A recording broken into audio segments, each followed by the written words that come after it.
आज हम वाक्य रूपांतरण के विषय में पढ़ेंगे। कल हमने वाक्य की परिभाषा, वाक्य के भेद और उनके उदाहरणों के विषय में पढ़ा था। वाक्य रूपांतरण पढ़ने से पहले हम थोड़ी सी चर्चा उन पे कर लेते हैं। फिर से वाक्य किसे कहते हैं ये हमने पढ़ा था कि सार्थक शब्दों का समूह वाक्य कहलाता है। जैसे राम आम खाता है या सीता गाना गाती है। इस तरह से ये वाक्य का उदाहरण है। वाक्य के 3 भेद हैं, हमने पढ़ा था। पहला है सरल वाक्य, दूसरा संयुक्त वाक्य और तीसरा मिश्र वाक्य। सरल वाक्य के विषय में हमने ये पढ़ा था कि जिसमें एक उद्देश्य और एक विधेय होता है उसे हम सरल वाक्य कहते हैं। जैसे मैंने बताया आपको कि राम आम खाता है, इसमें एक उद्देश्य है और एक विधेय है। संयुक्त वाक्य के विषय में हमने ये पढ़ा था कि इसमें दो छोटे छोटे वाक्य योजक शब्दों या समुच्चय बोधक शब्दों के माध्यम से जुड़े होते हैं। ये योजक शब्द कौन कौन से हो सकते हैं? ये योजक शब्द हैं और, तथा, किंतु, परंतु, इसलिए, या, तो, फिर, ये सारे योजक शब्द हैं। इनके माध्यम से 2 वाक्य जुड़े होते हैं, ये संयुक्त वाक्य कहलाते हैं। और मिश्र वाक्य वे होते हैं जिनमें एक प्रधान उपवाक्य होता है, प्रधान वाक्य होता है और अन्य उसके आश्रित उपवाक्य होते हैं।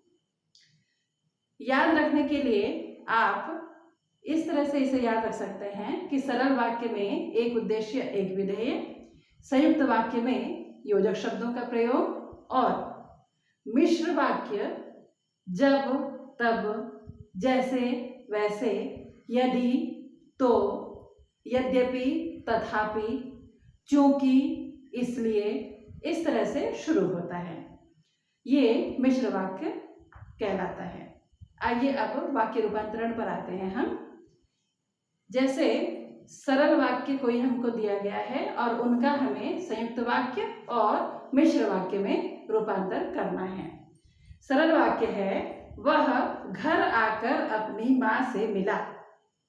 वह, ये देखिए, वह घर आकर अपनी माँ से मिला, ये सरल वाक्य है। इसका संयुक्त वाक्य अगर हमें बनाना है, रूपांतरित करना है, तो हम क्या लिखेंगे? वह घर आया और अपनी माँ से मिला। वह घर आया और अपनी माँ से मिला। इसका मिश्र वाक्य क्या होगा? जब वह घर आया तब अपनी माँ से मिला। जब वह घर आया तब वह अपनी माँ से मिला। इसके बाद देखिए, इसके बाद एक और सरल वाक्य है, ये देखिए, गलती करने के कारण उसे सजा मिली। गलती करने के कारण उसे सजा मिली। इसका संयुक्त वाक्य क्या होगा? उसने गलती की इसलिए उसे सजा मिली। उसने गलती की इसलिए उसे सजा मिली। इसका मिश्र वाक्य क्या होगा? चूंकि उसने गलती की इसलिए उसे सजा मिली। चूंकि उसने गलती की इसलिए उसे सजा मिली। ये सरल वाक्यों का हमने संयुक्त वाक्य और मिश्र वाक्य में रूपांतरण किया। अब आइए अगला हम देखते हैं संयुक्त वाक्य का मिश्र वाक्य और संयुक्त वाक्य में रूपांतरण। संयुक्त वाक्य का सरल वाक्य और मिश्र वाक्य में रूपांतरण। ये एक संयुक्त वाक्य दिया गया है, वह परिश्रमी है इसलिए प्रत्येक कार्य में सफल होता है। वह परिश्रमी है इसलिए प्रत्येक कार्य में सफल होता है। इसका सरल वाक्य क्या होगा? परिश्रमी होने के कारण वह प्रत्येक कार्य में सफल होता है। परिश्रमी होने के कारण वह प्रत्येक कार्य में सफल होता है। अब इसी संयुक्त वाक्य का मिश्र वाक्य क्या होगा? चूंकि वह परिश्रमी है इसलिए प्रत्येक कार्य में सफल होता है। चूंकि वह परिश्रमी है इसलिए वह प्रत्येक कार्य में सफल होता है। यहाँ पर इसलिए शब्द लगा है तो ये संयुक्त वाक्य नहीं है। संयुक्त वाक्य, ये मिश्र वाक्य इसलिए है क्योंकि इसके प्रारंभ में हमने चूंकि लगाया है। चूंकि वह परिश्रमी है इसलिए प्रत्येक कार्य में सफल होता है। संयुक्त वाक्य के कुछ और उदाहरण देखिए। छात्र शिक्षक के यहाँ जाता है और हिंदी पढ़ता है। ये आपने देखा, छात्र शिक्षक के यहाँ जाता है और हिंदी पढ़ता है। इसका सरल वाक्य क्या होगा?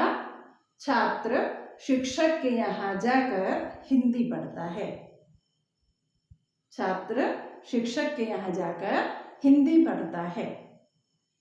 इसी वाक्य का मिश्र वाक्य होगा, जब छात्र शिक्षक के यहाँ जाता है तब हिंदी पढ़ता है।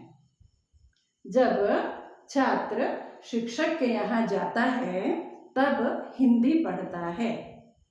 अब आइए हम देखते हैं मिश्र वाक्य से सरल वाक्य और संयुक्त वाक्य को में रूपांतरित करना। यह है मिश्र वाक्य। जैसे जैसे गर्मी बढ़ेगी वैसे वैसे धूप में खड़े रहना मुश्किल हो जाएगा। यह है, जैसे जैसे गर्मी बढ़ेगी वैसे वैसे धूप में खड़े रहना मुश्किल हो जाएगा। इसका अगर हमको सरल वाक्य बनाना है तो हम क्या लिखेंगे? गर्मी बढ़ने पर धूप में खड़े रहना मुश्किल हो जाएगा। गर्मी बढ़ने पर धूप में खड़े रहना मुश्किल हो जाएगा।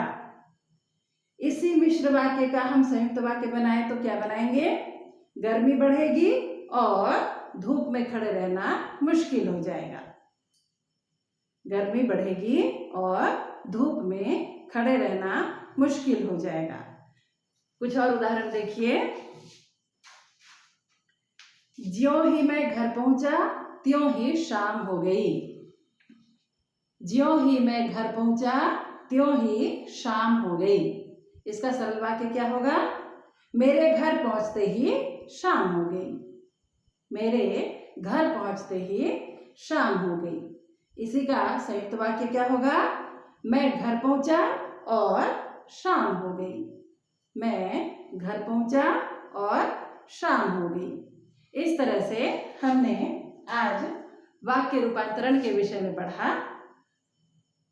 वाक्य रूपांतरण के बाद हम कल किसी अन्य विषय पर चर्चा करेंगे।